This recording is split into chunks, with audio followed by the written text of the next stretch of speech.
Hello दोस्तों, कैसे हो। आज हम करने जा रहे हैं गृह विज्ञान। गृह विज्ञान जो है, जो चैप्टर का नाम है विकास की अवधारणाएं, क्लास 10th NIOS बोर्ड का है। इसके हम सी पार्ट आज करने जा रहे हैं। ठीक है, हमने जो है A B में हमने जानने की कोशिश किया कि विकास क्या होती है, वृद्धि क्या होती है, वृद्धि का सिद्धांत क्या होता है, विकास का सिद्धांत क्या होता है और विकास के प्रकार क्या होता है। अब जो हम पढ़ने जा रहे हैं शारीरिक विकास, जो बच्चों में शारीरिक विकास होती है वो कैसा होता है। सबसे पहला जो इसमें आता है बाल्यावस्था के दौरान, जब बाल्यावस्था होता है, बच्चे होते हैं, तो इस भाग में हम शरीर के विकास के विभिन्न पहलुओं पर चर्चा करेंगे। सबसे पहले यही आता है शरीर का आकार। दोस्तों ये बहुत बड़ी बात रहता है कि शरीर का आकार कैसा होगा। ठीक है, बाल्यावस्था के दौरान शिशु को लंबाई तथा वजन के आधार पर मापा जाता है, ये आपने देखा ही होगा। जीवन के प्रथम वर्ष में शिशु के शरीर के आकार में किसी न अवधि की तुलना में अधिक परिवर्तन होता है। देखे ही होंगे कि शिशु के शरीर में आकार और अन्य अवधियों की तुलना में काफ़ी जल्दी विकास होता है, ये तो आपने भी देखा ही होगा। तो ये जो हमारा था शरीर का आकार में चेंजेस। उसके बाद है लंबाई। एक आयु शिशु के बच्चों की लंबाई में अत्यधिक अंतर जा सकता है, किंतु अभी के विकास पैटर्न सामान्य होता है। जन्म के समय एक औसतन भारतीय शिशु का माप 21 इंच 1 वर्ष की आयु पर 28 से 30 इंच 2 वर्ष की आयु में 32 से 34 इंच जन्म के समय लंबाई का लगभग दुगना हो जाता है। शिशु के जीवन के प्रथम वर्ष के लिए लंबाई की लेटी हुई अवस्था में इम्प्लीमेंटर नामक उपकरण द्वारा मापा जा सकता है, जैसे नीचे आपको चित्र में दिखाया गया है। यहाँ पर जो है ये इसका वजन नापने का तरीका है और इसका वजन करने का तरीका है। ये तो कैसे सेंटीमीटर एम्फ्रोमीटर में मापा जा रहा है और इसको वजन की जा रही है। ठीक है, जो आम हो जाती है। उसके बाद अब वजन, एक औसतन भारतीय नवजात शिशु का वजन देखिए 2.5 से 3.25 किलोग्राम पाउंड होता है। क्या आप जानते हैं कि सूफी की जन्म के 3 से 4 दिनों के पश्चात क्या हुआ था? अचानक उसका वजन कम होने लगा था। उसका माता पिता उसके डॉक्टर के पास ले गए। तो यही हो जाता है दोस्तों, कुछ कारणवश ये बीमारी की वजह से जो होता है वजन कम होने लग जाता है। तो इस बात को हमें फोकस करने की ज़रूरत है। इस चार्ट में भी देख रहे होंगे कि बच्चे जो है कैसे कैसे विकास कर रहे हैं। 1 वर्ष में ये ऐसे करने लग जाते हैं, 2 वर्ष में इनकी ये प्रतिक्रिया होने लगता है, 3 वर्ष के बाद में इसकी अवधि में ये होता है, और धीरे धीरे जो इनके 5 वर्ष की अवधि होती है पर वो पूरी तरह से एक्टिव हो जाते हैं। तो ये डायग्राम जो है, ये फ्लो चार्ट जो है बहुत कुछ बताने की कोशिश कर रहा है। आगे जो है हमारा देखिए क्या है, हड्डियों का विकास। दूसरा पॉइंट जो आता है हड्डियों का विकास। हड्डियों के विकास में हड्डियों के आकार में वृद्धि तथा उसकी संरचना में परिवर्तन शामिल है।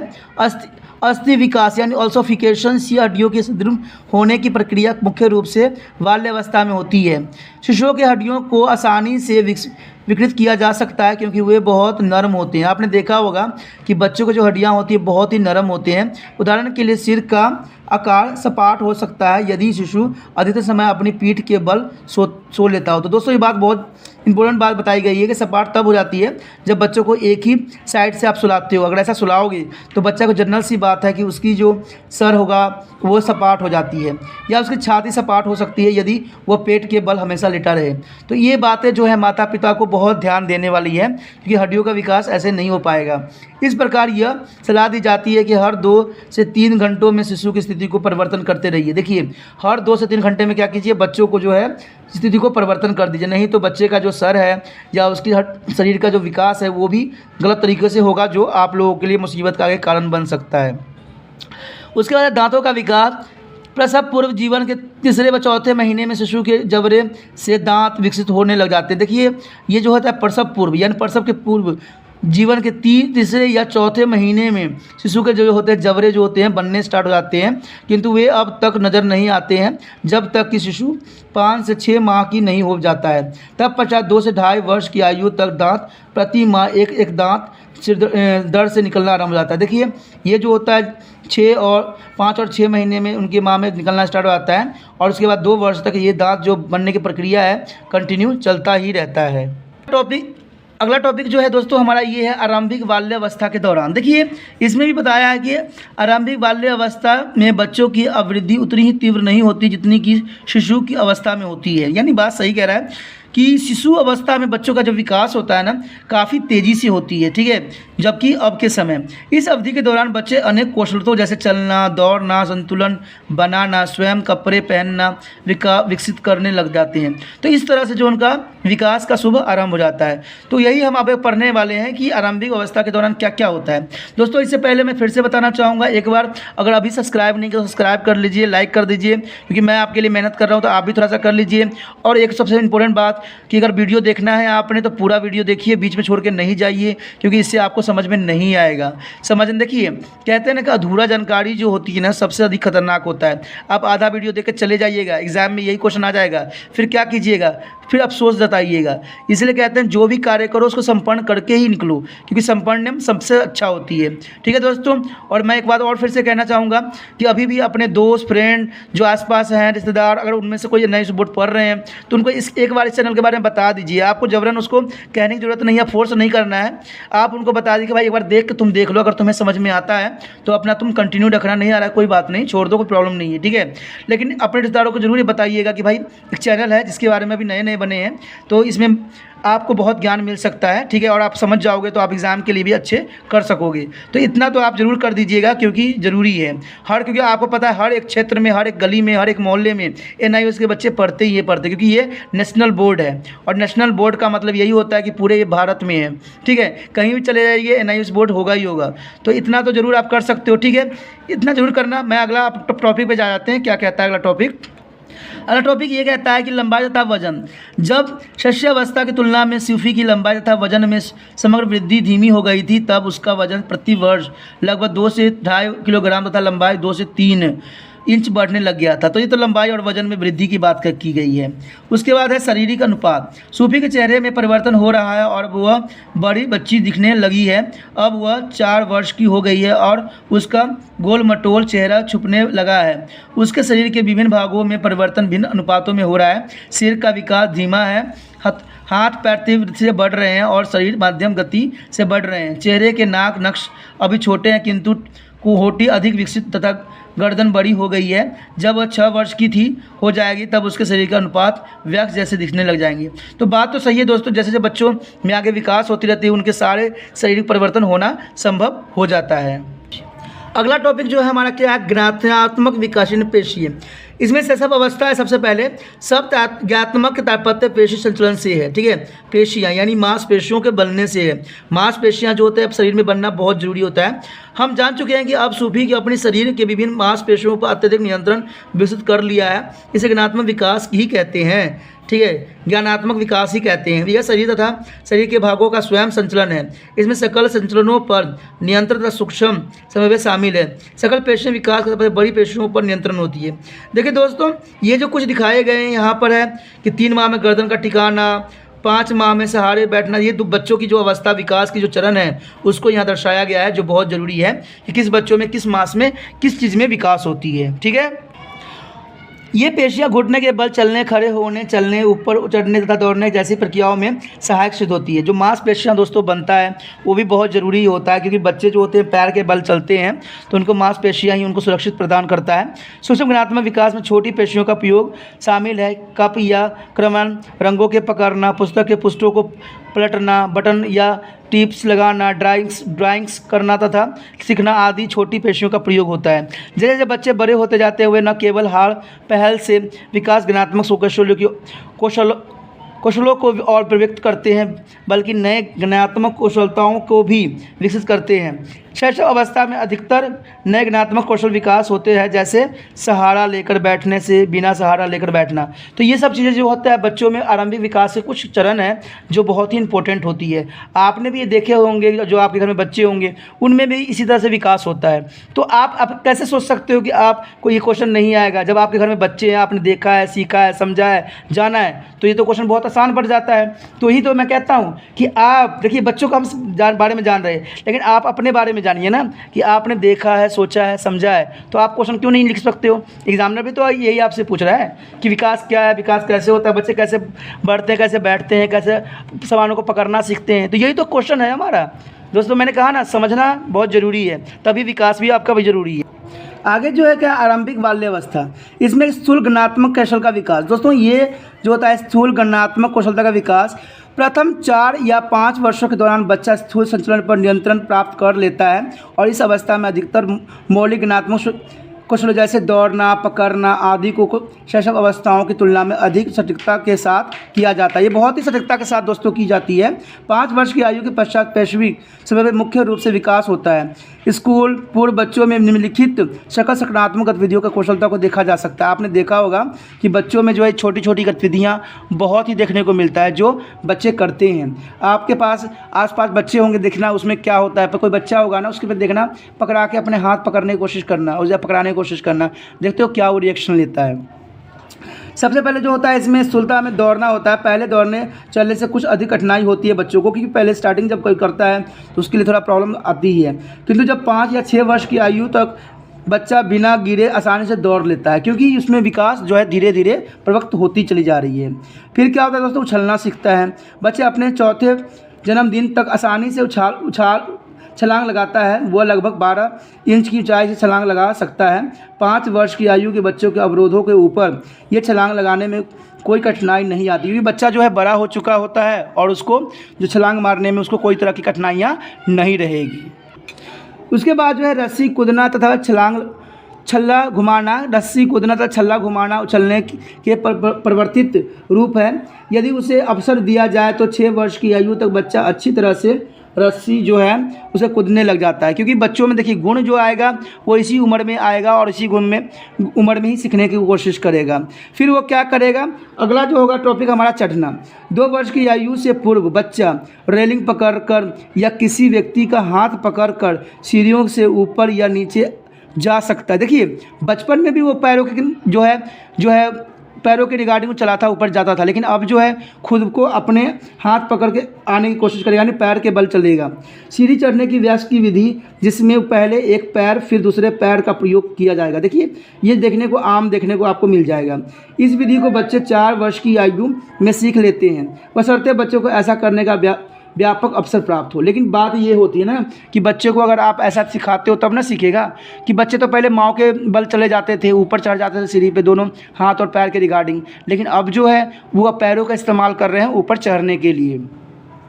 उसके क्या है, तिपहिया साइकिल चलाना। देखिए दोस्तों ये जो होता है काफ़ी गाँव जो है उस क्षेत्र में देखने को मिलता है कि बच्चों को 3 पहिए जो होता है वो दी जाती है, जिसमें 3 पहिए बने होते हैं। आपने देखा भी होगा अपने गाँव में ऐसे बने होते हैं, ठीक है। यहाँ चक्के लगे होते हैं, यहाँ लगे होते हैं, यहाँ, और इसके ऊपर जो होते हैं बच्चे पकड़ के इसको ले पकड़ के चलते हैं। तो इससे क्या होता है, ये बैलेंस कंट्रोल रहती है और बच्चे बहुत आसानी से चलने सीख लेते हैं और इससे सीखना उनके लिए बहुत ही आसान हो जाता है।